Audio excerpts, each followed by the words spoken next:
आज आपण मराठीचा वेनिस स्थूल वाचन हा पाठ बघणार आहोत. बरोबर. लिहिलाय कोणी? रमेश मंत्री यांनी. आता हे वेनिस काय आहे तर एक पर्टिक्युलर शहराचं नाव आहे. बरोबर. हे कुठे आहे तर लंडनला तुम्ही जेव्हा जाता त्यावेळेला वेनिस हे एक छोटंसं शहर तिकडचं आहे. अतिशय सुंदर शहर आहे आणि संपूर्णपणे पाण्यावर तरंगणारं शहर म्हणून प्रसिद्ध आहे. पूरा का पूरा जितना भी सिटी है वो पानी के अंदर है, इसीलिए उसको एक क्या बोलते हैं ना, वो उसकी एक स्पेशल कैरेक्टरिस्टिक्स है वेनिस का. ओके. देखो, कथाकार, प्रवास वर्णनकार, विनोदी लेखक, थंडीचे दिवस, सुखाचे दिवस, नवरंग इत्यादी प्रवास वर्णन प्रसिद्ध. 1971 साली एकाच वर्षात 34 पुस्तके प्रकाशित करण्याचा विक्रम त्यांनी केला. बरोबर. वेनिस या पाण्यावर तरंगणाऱ्या शहरातील वातावरण, हवामान, निसर्ग सौंदर्य व जीवनमान मतलब क्या, लाइफस्टाइल, या सर्वांचे वर्णन प्रस्तुत पाठात लेखकांनी केले आहे. वेनिस ये जो शहर है वो बहुत ही छोटा सा है, लेकिन इतना सुंदर है कि वहाँ पे जाएंगे तो ऐसा लगता ही नहीं है कि वहाँ से निकलने का हमारा मन नहीं करता है. इतना वो सुंदर शहर है. देखो, वेनिस हे त्या गाडीचे अखेरचे स्टेशन होते. अखेरचे मतलब क्या, शेवटचे. त्यामुळे रेल्वेचे दोन नोकर ऑल आउट असे इंग्रजीतून आणि त्याच अर्थी इटालियन व फ्रेंच मधून ओरडत डब्यातून फिरत होते. जैसे कि हमारे यहाँ पे भी जब लोकल पूरी की पूरी एम्प्टी हो जाती है तभी वहाँ पे कोई कुली लोग आते हैं और बोलते हैं चलो चलो आखिरी स्टेशन है, चलो बाहर चलो, हो गया, किसी का सामान उठाना है क्या. वैसे वो लोग भी चिल्लाते हैं ऑल आउट मतलब सब कुछ खत्म हो गया है, अभी आप लोग बाहर निकलो. ओके. त्या अमेरिकन म्हाताऱ्यांजवळ चिक्कार सामान होते. अभी लेखक जिस डिब्बे में बैठे थे उसमें एक अमेरिकन कपल भी था, तो उनके पास बहुत सारा सामान था, बहुत ज्यादा. वेनिसला बिराड बदलायच्या इराद्याने आल्यासारखे. मतलब क्या है कि वेनिस में आके बिराड मतलब वहां पे उन्हें सेटल होना था, उस हिसाब से उनके पास इतना सामान था. त्यामुळे त्यांनी दोन पोर्टर्स बोलवले. Porters it means Coolie.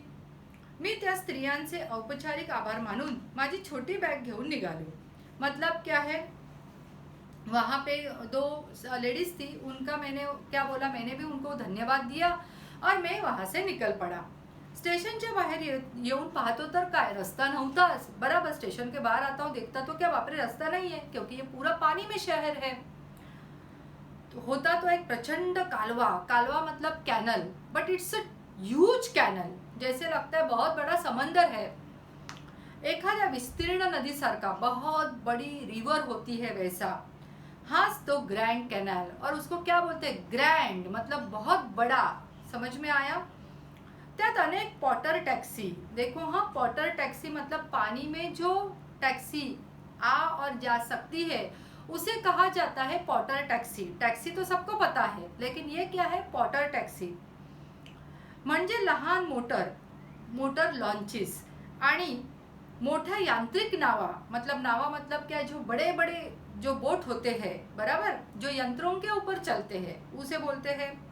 वेनिजिया, piazza असा त्यांचा पुकार चालला होता. अभी वेनिस में पर्टिकुलर डेस्टिनेशन पे भी कोई नाम है, तो वो नाम थे वेनिजिया एक पर्टिकुलर प्लेस का, और पियाजा एक पर्टिकुलर प्लेस का.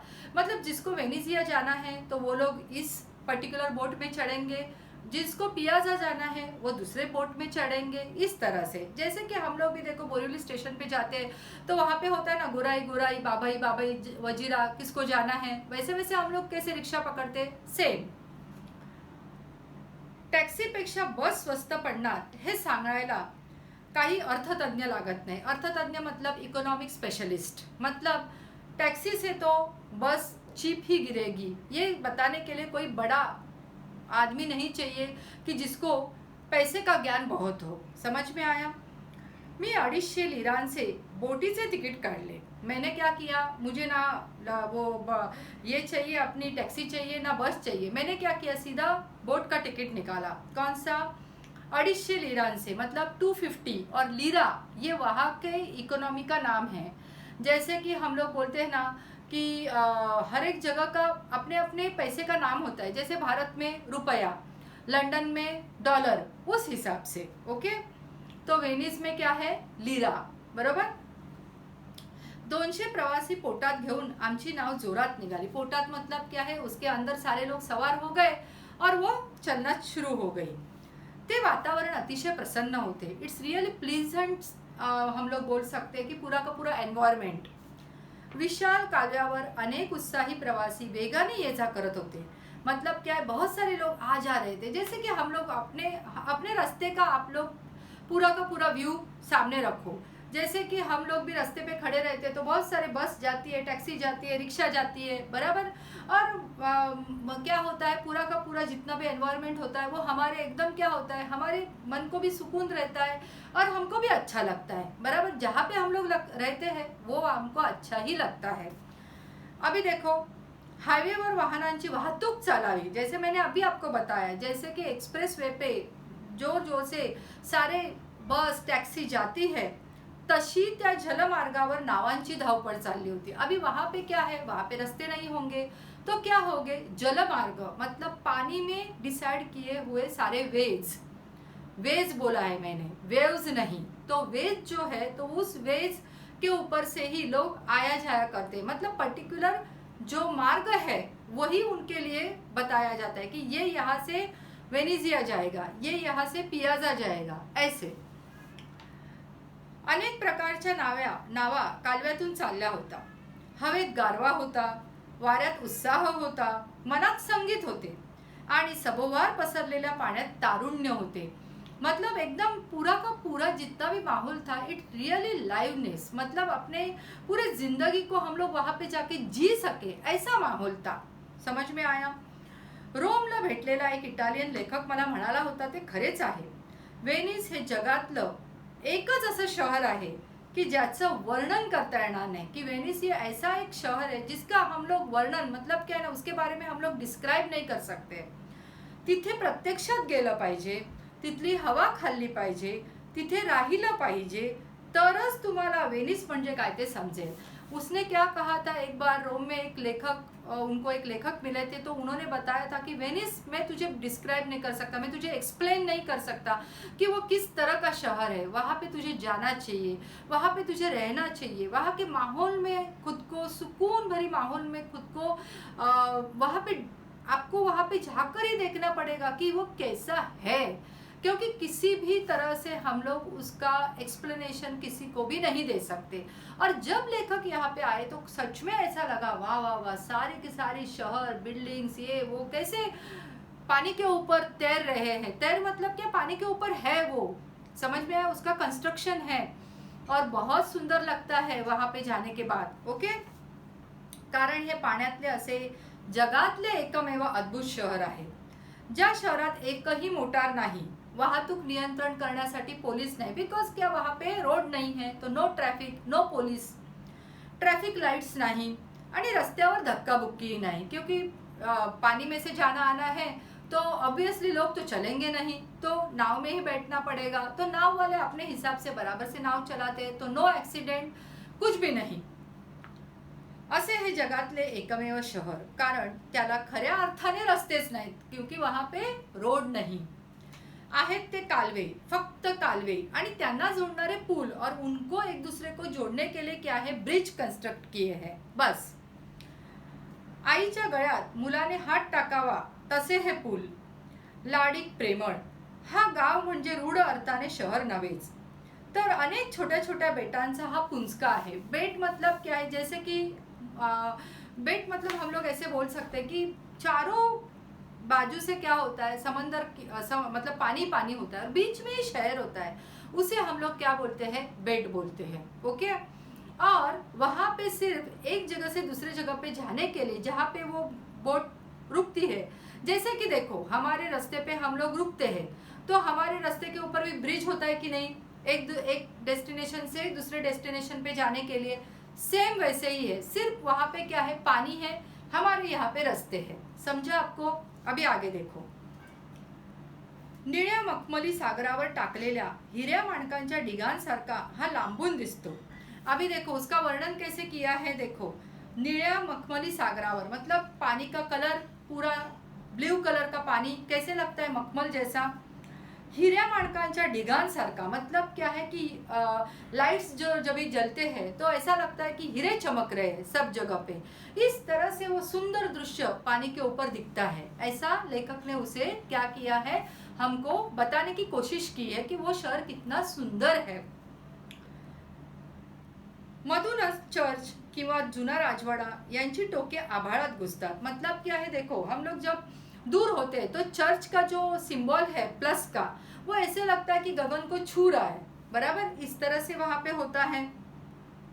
ग्रैंड कैनालच्या किनाऱ्यावर खुर्च, अभी देखो हाँ, अभी ये पूरा का पूरा बीच का वर्णन किया है। आप लोग जैसे ही बीच पे जाते हो तो कैसे होता है, पूरी की पूरी सैंड होती है, उसके ऊपर कुर्सियाँ होती है, फिर छतरी होती है, फिर कोई नारियल पानी वाला होता है, कोई कोई लोग मस्त बैठ के चाय कॉफी पीते हैं। वो जैसे नज़ारा होता है ना, सेम यहाँ पे नज़ारा देखने को आपको मिलेगा। देखो वर्णन कैसे किया है।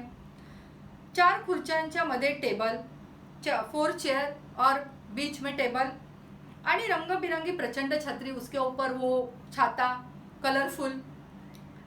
या खुर्च्यांवर बसून कॉफी घेत समोरून सरकणाऱ्या विविध आकारांच्या आणि अनंत प्रकारचे उतारू मतलब क्या पैसेंजर वाहून नेणाऱ्या नावांची ये जा पाहत बसायचे। मतलब क्या है कि वहाँ पे एक दो बोट आती है, उसमें से बहुत सारे जो भी है, कोई कोई टूरिस्ट होते हैं, कोई कोई लोकल लोग होते हैं, उनको देखने का, वो लोग कैसे जाते हैं एक दूसरी जगह से तीसरी जगह पे, कौन से घर में जाते हैं या कौन से बिल्डिंग में जाते हैं, या कोई शॉपिंग करने के लिए जाता है क्या, वो मस्त बैठ के देखने का वो नज़ारा ही कुछ और होता है। उसके बाद 30 गंमत या नावातून प्रवास करणाऱ्यांनाही पाहायला मिळते। डेकवर येऊन किनाऱ्यावरच्या निरुद्योगी संथ शांत चित्रविचित्र प्रवाशांकडे पाहत पुढे पुढे सरकायचे। डेक मतलब वहाँ पे एक थोड़ा सा ऐसा ऊंचा एक ये किया रहता है, लोगों को बैठने के लिए एक पर्टिकुलर स्थान किया रहता है, एक प्लेस की रहती है, वहाँ पे बैठने का देखने का। चित्र विचित्र प्रवासी मतलब कोई किसी के कपड़े कुछ अलग टाइप के होते, अलग ढंग के होते, कोई कोई कुछ अलग ही अपने ही धुन में कोई गिटार बजाता है, कोई गाना गाता है, इस तरह का वहाँ पे माहौल होता है, उसको एंजॉय करने का। हे शहर निरुद्योगांसाठीच आहे यात शंका नाही, कारण इथे येणाऱ्या प्रवाशांना कसलीही घाई गर्दी नसते। निरुद्योगी मतलब क्या है ना, वहाँ पे कोई भी जाके है ना अपना रोजी रोटी नहीं कमा सकता है, बाहर का आदमी। वहाँ पे जो लोकल लोग हैं उनके खुद के क्या होते हैं, मोटर होते हैं, लॉन्चेस होती है, छोटी बड़ी बोट्स होती है, बाद में फिशिंग का व्यवसाय होता है, वो सब कुछ करने वाले ही लोग वहाँ पे रह सकते हैं। बाकी तो सारे कौन होते हैं वहाँ पे, 90% टूरिस्ट आते हैं सिर्फ क्या करने के लिए, वो इतना मस्त सुंदर नज़ारा देखने के लिए। इसलिए इस शहर को क्या बोला गया है, निरुद्योग्यांचे शहर। मतलब जिसको काम धंधा नहीं है वही लोग यहाँ पे आके मजा आनंद ले सकते हैं। ओके, न्यूयॉर्क, मुंबई, हाँगकाँग अशा शहरातल्या धावपळीपासून हे निवांत शहर सर्वस्व अलिप्त आहे। अलिप्त म्हणजे सगळ्यांपासून वेगळे, सबसे अलग उसे कहा जाता है अलिप्त। मतलब देखो, न्यूयॉर्क मतलब अमेरिका की राजधानी, मुंबई हमारा नाम है उसमें बॉम्बे, और हांगकांग। एक ध्यान में रखना, अपना मुंबई जो शहर है उसका नाम फास्ट लाइफस्टाइल के लिए बहुत ज़्यादा माना जाता है। न्यूयॉर्क के नीचे बॉम्बे का नाम आता है, ये आप हमेशा ध्यान में रखो। वेनिस से रस्ते म्हणजे पाण रस्ते। पाण रस्ते मतलब क्या, मैंने पहले भी आपको बताया, यहाँ पे जैसे रास्ता होता है वहाँ पे क्या होता है, वाटर के अंदर जो वेज डिसाइड किए जाते हैं उसे करते हैं असतात। याची कल्पना नसलेला अभी एक थोड़ा सा उन्होंने एक फनी इंसिडेंट्स बताया है। वेनिस से रस्ते म्हणजे पाण रस्ते असतात याची कल्पना नसलेला एक मुनीम एकदा लंडनहून वेनिसला विमानाने आला। वो बेचारा एक अकाउंटेंट था किसी कंपनी का, वो लंडन से वेनिस आ गया। रस्त्यात सगळीकडे पाणीच पाणी झालेले पाहून त्याने आपल्या मालकाला तार केली। उसने अपने जो ऑफिस का जो बड़ा आदमी था उसको उसने टेलीग्राम किया, वेनिस मध्ये पूर आला आहे, सगळे रस्ते पाण्याने तुडुंब आहे, परत येऊ की पूर येईपर्यंत ओसरेपर्यंत वाट पाहू ते कळवा। उस बेचारे को वेनिस शहर की स्पेशलिटी मालूम ही नहीं थी कि ये पानी के अंदर का ही शहर है। उसने जैसे ही उधर पैर रखा सब जगह पे पानी पानी पानी था। उसने अपने बड़े बॉस को फ़ोन किया और उसने कहा, टेलीग्राम किया, फ़ोन भी नहीं टेलीग्राम, और उसने कहा कि सब जगह पे पानी पानी है, अभी मैं क्या करूं, मैं तुरंत आ जाता हूँ लंदन वापस, या फिर ये पूरा पानी जाने तक मैं यहाँ पे ही रहूं, ऐसा उसने कहा। ये एक उन्होंने बताया कि जिसको पता नहीं होता है वो आदमी वहाँ पे पहली बार आ गया और उसको पता नहीं है तो वो डर जाता है। ओके, वेनिस म्हणजे अफाट जलदर्शन। अफाट मतलब जैसे मैंने पहले ही बताया, एक तरह का समंदर ही लगता है। अफाट म्हणजे सगळ्यात मोठं आणि जलदर्शन म्हणजे पाण्याचे दर्शन। वेनिस म्हणजे केवळ कालव्यांचे नव्हे तर कालव्यातही तरंगणारे शहर, नॉट ओनली कैनाल, लेकिन कैनाल के अंदर भी सारे के सारे जो बड़े बड़े शहर है वो फ्लोट होते हैं। तरंगण मतलब फ्लोटिंग। एक प्रचंड उत्साह आणि उत्सव, मतलब जैसे कि आप लोग है ना, आपको ज़्यादा दूर जाने की ज़रूरत नहीं, गोवा में जाओगे ना तो आपको सब ये एंजॉय करने को मिलता है। जैसे कि कैप डालो, रंग बिरंगी कपड़े डालो, गले में माला डालो, हाथ में गिटार लिए हुए कोई आदमी रहेगा, कोई मस्त वहाँ पे स्केच करता हुआ आपको दिखाई देगा। जिस तरह से वहाँ पे भी लोकल लोग ही रहते हैं, हम जैसे लोग वहाँ पे जाके कोई काम धंधा नहीं कर सकते, वहाँ पे लोकल लोग रहते हैं। जैसे कि फिशिंग, वो उनका एक बेसिक हम लोग बोल सकते हैं बहुत बड़ा व्यापार होता है। उसके बाद वो सारे के सारे कोकोनट ट्री से बने हुए सारे जो आर्टिकल्स है वो लोग बेचकर अपना पेट पालते हैं। तो वहाँ पे वही लोग रह सकते हैं। वो जैसे आप गोवा में माहौल देखोगे सेम आपको वेनिस में माहौल देखने को मिलेगा, क्योंकि सारे के सारे शहर कहाँ पे है, पानी के, गोवा एकदम पानी के बाजू में है, समंदर के किनारे है, और वेनिस तो पूरा पानी में ही है। ओके, तो उस तरह का माहौल आपको देखने को मिलेगा जहाँ पे वेनिस शहर है। ओके, 2 दिवसात निवांत मुक्कामानंतर हे गोड कलासक्त मतलब क्या है, जिनको कला मतलब हम लोग बोल सकते हैं आर्ट से जिनको लगाव है, कलासक्त आणि निळ्या पाण्यावर तरंगणारे शहर सोडताना मनाला खूपच हुरहुर लागली। 2 दिन के स्टे के बाद जब वो वहाँ से निकला तो इतना स्वीट और एकदम क्या बोलते हैं आर्ट से जो एकदम रिलेटेड ऐसा शहर है, उसे छोड़ने के लिए उसका मन को अच्छा नहीं लग रहा था।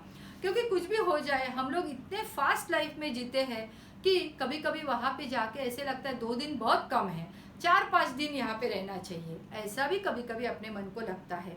इस तरह से हमें वेनिस का उन्होंने क्या बताया, यहाँ पे लेखक ने बहुत सुंदर तरीके से वर्णन किया है। अभी आपको समझा क्या है इस पूरे लेसन की समरी। तो वेनिस हे पाण्यात तरंगणारे शहर आहे, और सबसे बड़ा उसमें क्या बताया गया, कालवे मतलब it's a canal, it's a grand canal, और उसके अंदर किस तरह से लॉन्चेस होते हैं, मोटर लॉन्चेस होते हैं, नावा होता है, वो सब कुछ उन्होंने बताया। और वहाँ पे लोग क्या करते हैं, अपने लाइफ को इंजॉय करते हैं, और इसीलिए इस पूरे शहर को निरुद्योगी शहर कहा गया है। मतलब वहाँ पे आके लोग अपना खुद का ऐसा कुछ नया नहीं शुरू कर सकते हैं, वहाँ पे जो लोकल लोग हैं वही वहाँ पे वो लोग रह सकते हैं। समझ में आया आपको? इट्स रियली गुड लेसन, समझा? अभी इसके ऊपर के सारे बड़े बड़े ये रहते हैं अपने क्वेश्चन आंसर्स, वो हम लोग बाद में देखेंगे। ओके, आपको टिप्पा लिया है ग्रैंड कैनाल, वेनिस स्टेशनचा बाहेरचा परिसर। ओके, इस तरह से हम लोग बाद में करेंगे। चलो, टिल देन बाय।